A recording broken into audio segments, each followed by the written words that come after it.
Well, definitely not the way you want to end your 2023 inaugural Big 12 season, losing to Georgia Tech in the Gasparilla Bowl 30-17. We're going to get into it all. Hello, everybody, and welcome back to Charge On. As always, I am your host, Sean Green. Before we get started, as always, a quick word from our sponsor, BetOnline. The only people that don't get time off this time of the year are pro athletes and us at BetOnline. With NFL, bowl season, and NBA in full swing over the holidays, BetOnline isn't taking a second off to make sure you have all of it up to the second odds, news, and info. BetOnline has all the sports wagering info available you need with both desktop and mobile access. Head there today to get in on the action. Remember, use our promo code BELIEVE to receive your 50% welcome bonus on your first deposit. Guys, So, went to Tampa. I went to Tampa for the game. Very long day. I am recording this as you guys are watching it. It's Saturday at noon. I went to Tampa. I was there from about noon until 12 p.m., so midnight. Full 12 hours in Tampa.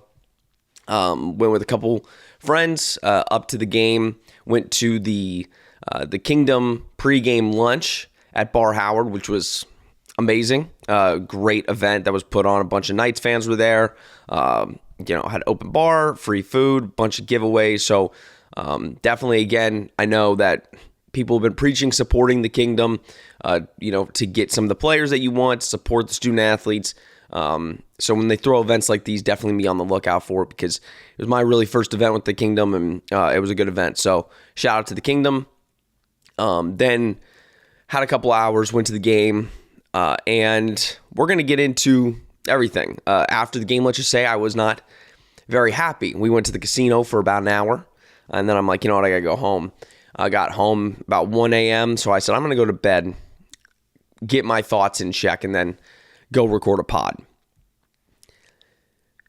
Twitter's been interesting. I'm going to start with Twitter. Twitter's been interesting. Listen, I'm going to be honest. Not happy about the game, right?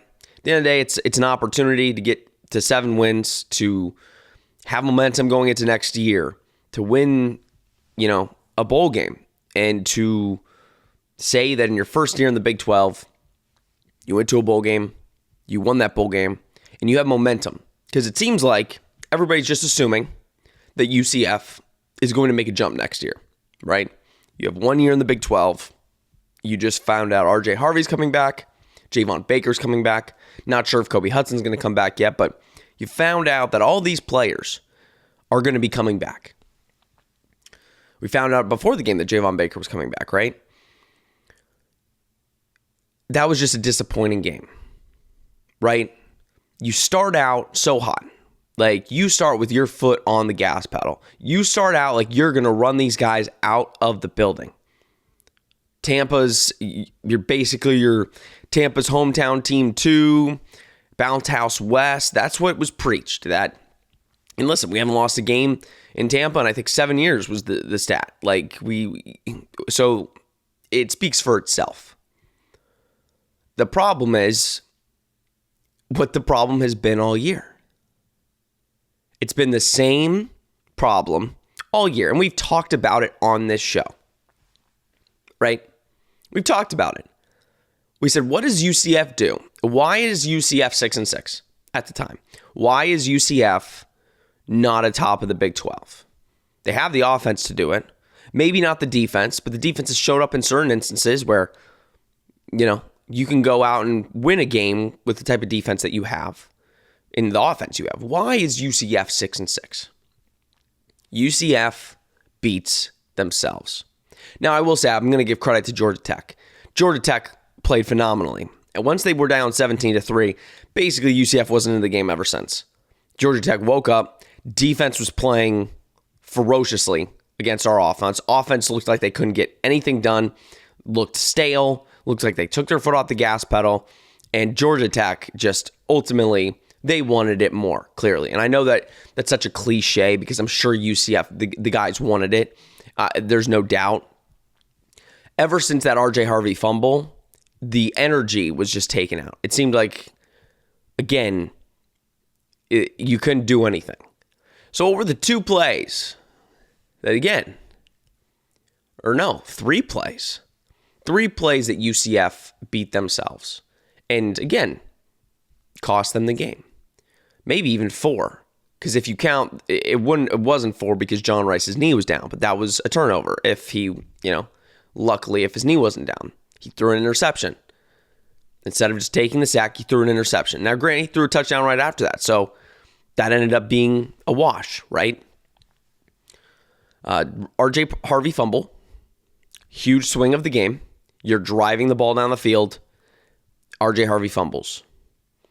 The Kobe Hudson drop touchdown. Perfect throw by John Rice Plumlee. Kobe Hudson, as a receiver, when you leave that ball out, it gives DBs an opportunity to knock that ball away. Didn't complete the catch. That's 7 points right there.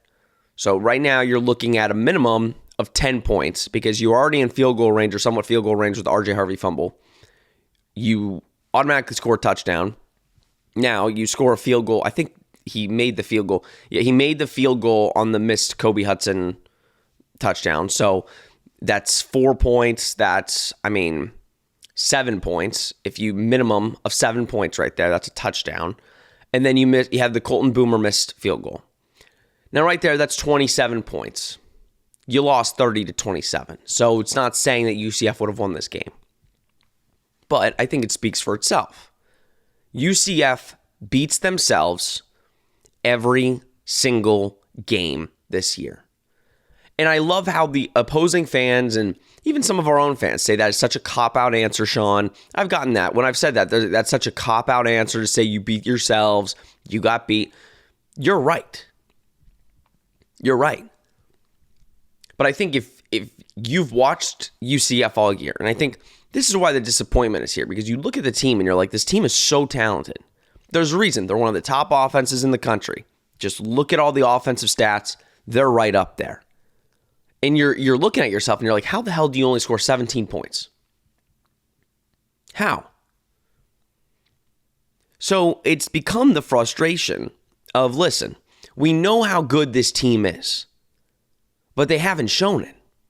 They've shown it in spurts, right? You go and you just utterly beat down Oklahoma State by 42 points. And you're like, that's the team that we envisioned, obviously. You envision that team. The team that's clicking on all cylinders on offense. The team that's stopping the run on defense. That's been the biggest negative. Like we said, they've been stopping the run a lot better in the second half of the season. No, they haven't. They stopped Ollie Gordon. That's it.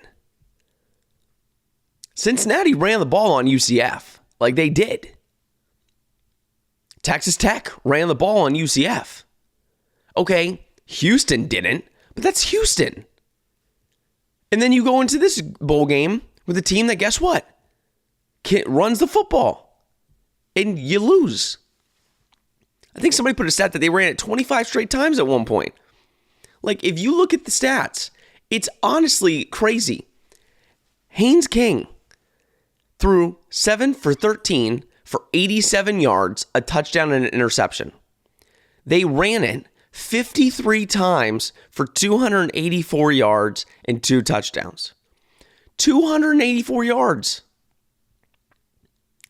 It's absolutely crazy to me. Like, 53 times. UCF on the other, and that's the thing. Credit to Georgia Tech. Credit to Georgia Tech. Credit to UCF's pass defense. Early in the game, Georgia Tech was trying to throw the ball. UCF defensively was stout. You couldn't throw on us. It was good. Besides the one long touchdown, that was the only really, if you really think about it, that was the only really throw that beat UCF. And it was thrown into double coverage in a breadbasket. Like, great throw by Haynes King. But besides that, UCF, you couldn't throw on them. So what did they do? Let's just run. Let's just run on them. Why? Let's just take what every team has done to UCF. So in that sense, UCF doesn't beat themselves. For some reason, UCF just can't stop the run. When you load the box on UCF and you just run the ball, he's getting to the second level. And listen, I get UCF fans supporting their team. there were fans clapping after 4 and 5 yard carries by Georgia Tech. And I'm sitting there like, if you do the math in your head, if you pick up 4 yards a carry every single time, they're going to get a first down and they're going to go score a touchdown. And that's literally what happened. I think there was maybe 1 or 2 times where UCF allowed a run less than 4 yards or 3 yards in the second half. I literally think there was 1 or 2. So the offense's inability to score the football and move the football effectively, the defense's inability to stop the run is what did them in this game. Disappointing. This is 2 straight bowl games where, last year was 30-13 against Duke. That one, I feel, and again, I think that one people could swallow a little bit more. You just lost a conference championship. Maybe not really wanting to wake up for a bowl game after, losing a heartbreaker in that instance. Having to travel to Washington, D.C., cold weather. You're playing an up-and-coming Duke team. Had the same makings in this game, but you're in Tampa. Had nowhere near, fought your way to a bowl game. Fought your way. Right? And you get to it, and you just crap the bed. You're in Tampa, Bounce House West. And yes, Georgia Tech, Brent Key is like, listen, we talked about it on the pod. I said, listen, I picked UCF to lose. Now, when I was making bets with Bet Online, I picked UCF to win. Because again, you kind of have shifts during the week. I picked Georgia Tech to win because the story around Georgia Tech hadn't been to a bowl game in 5 years. Players, fans were motivated. Credit to Georgia Tech fans. They came out, which I was really happy to see. I was really happy to see that it was basically, obviously not a full stadium. I think the number was 30,000. UCF's side was completely packed. Georgia Tech's side was basically packed in the middle part. But they woke up for this. It was an important game for them. And I think it was important for UCF. But just when the game got gritty and the game got tough, UCF crumbled. They did. Now, in the grand scheme, many positives to take away from this year. And we'll get into it on this upcoming episode of Charge On. We'll drop a episode this week where we'll discuss, the season as a whole, player grades. It'll be a good long episode where we kind of go dissect the entire roster and dissect the team and how they did this year. And there's a lot of positives you can take. But I think somebody said on Twitter, it was, Mac Loudermilk said, moral victories are for losers. I think that is true. I think in certain instances you can take moral victories. I think this season you could take a couple moral victories and say, listen, we are going to get there. We're not that far ahead. We're not that far away. We're not too far away. But at the same time, when you look at the problems that UCF, again, has faced all year, they weren't fixed. And that's, I think, what scares me the most going into year 2 in the Big 12. There's only a couple issues. There's literally only a couple. Besides the Georgia Tech game, nobody really stopped UCF on offense. We've said that. Nobody's really stopped UCF. UCF has beat themselves. UCF has beat themselves. And again, I'm not trying to get blowback for that. UCF has beat themselves in every game. Some way, somehow. Listen, it's the other team there, but missed field goals are not the other team. Missed field goals are missed field goals. When Gus Malzahn goes for on 4th and 11 on your 30-yard line because he doesn't want to kick a 45-yarder in the bowl game, that means no confidence in the kicker because he's afraid he's going to miss the kick. And he'd rather go for it on 4th and 11 on their own 30 than kick a field goal. Or not their own 30. You know what I meant. Georgia Tech's 30. So that's number one. Offensively, finding ways to not beat yourself. Playing how you're supposed to play, not making mistakes, playing good fundamental football, and put the chips where they may. If at the end of the day your defense can't stop the run, if they literally can't, but your offense did everything in their power, okay, you're Oklahoma 2.0. And we can complain about the defense. But when you go and you put performances up like that, where you're like, again, Boise State game, let's call it like it is. We don't talk about the Boise State game because it was a win. Boise State game was awful. Like, again, UCF beat themselves. Tips the ball up in the end zone a couple times. Like, again, there was a reason it was 18-16. So, not beating yourself is number one. And then number two on defense is stopping the run. Addison Williams, this is an important year for Addison Williams. I think Addison Williams has done an incredible job recruiting. I mean, especially DBs. I mean, if you just look at the DBs UCF has brought in over the last 3 years, Addison Williams is a great recruiter, right?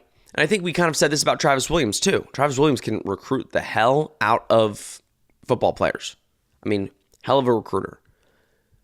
The problem is when it comes to, as a defensive coordinator, you need to switch it up. You need to have your scheme and make sure your players are bought in.